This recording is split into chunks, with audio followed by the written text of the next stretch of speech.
Good day mga boss. Etong San Miguel Beermen matapos nga manalo sa Converge Fiber Xers ay nagkaka-interest daw na kunin itong si Joshua Monson. Matatandaan nung nakarang taon pa po ito natin pinag-usapan na itong si Joshua Monson ay gusto talagang makuha ng San Miguel Beermen dahil sa kanyang kakayahan. Etong si Joshua Monson mayroong height na 6'2", kaya isa itong big guard na po pwedeng makatulong nga sa kampanya ng San Miguel Beermen. Alalahanin po natin sa first or sa debut game ng San Miguel Beermen, nakalaban nila ang Titan, ang nagpakitang gila si Joshua Monson. Kaya hindi katakataka na itong si Joshua ay talagang pagka-interesan ni Coach Leo Austria. Sa nasawing package ay etong si Joshua Monson makukuha nga ng San Miguel Beermen at malaki ang posibilidad na dito na ito mananatili ng ganong katagal o long term na nga po ang kanilang development dito kay Joshua Monson.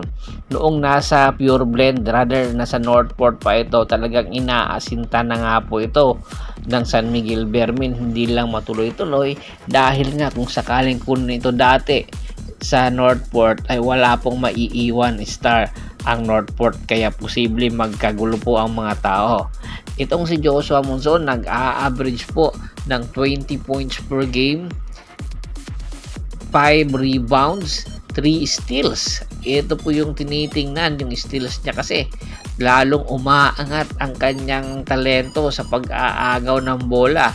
At syempre yung assist, 5 assist din po, na kung saan ay isa na po ito sa mga tinitingnan na statistics ng San Miguel Beermen kung bakit nga nila kukunin itong si Joshua Monson. Remember, itong si Joshua Monson, two-way player, defender, at merong shot blocking at attacking ability na talagang kumpletos ricados na makakatulong po sa San Miguel Beermen. Sa tingin nyo ba, kung sakali nga na i-alok or alukin ito ng San Miguel ang Pure Blend Titan, papayag ba ang San Miguel or ang Pure Blend? Ito po ang ibibigay nila, si Wami Chongson. Kumbaga, Monson to Chongson ang mangyayari.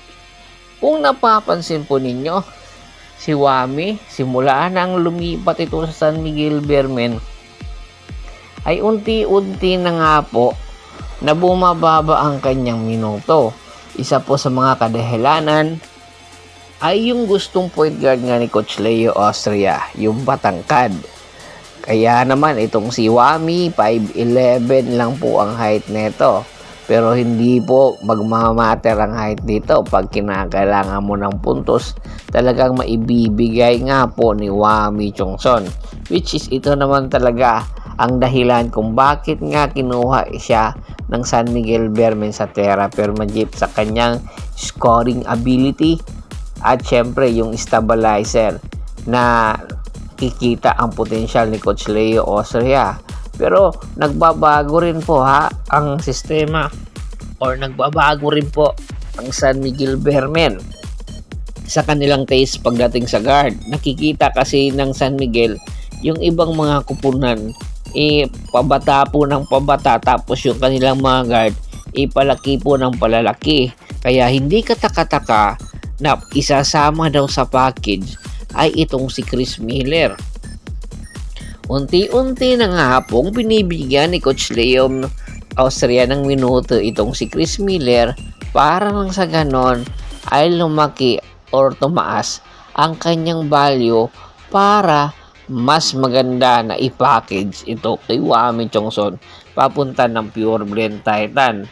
Ang nasabing negotiation na nagaganap ay under negotiation pa naman po. Depende po sa magiging kartada ng San Miguel Beermen na napapabalita rin po na magpapalit ng import, at karamihan din po sa kanilang mga player ay merong injury para nang sa ganon mag-step up ng malaki itong si Chris Miller. Hindi po kasi ito rookie.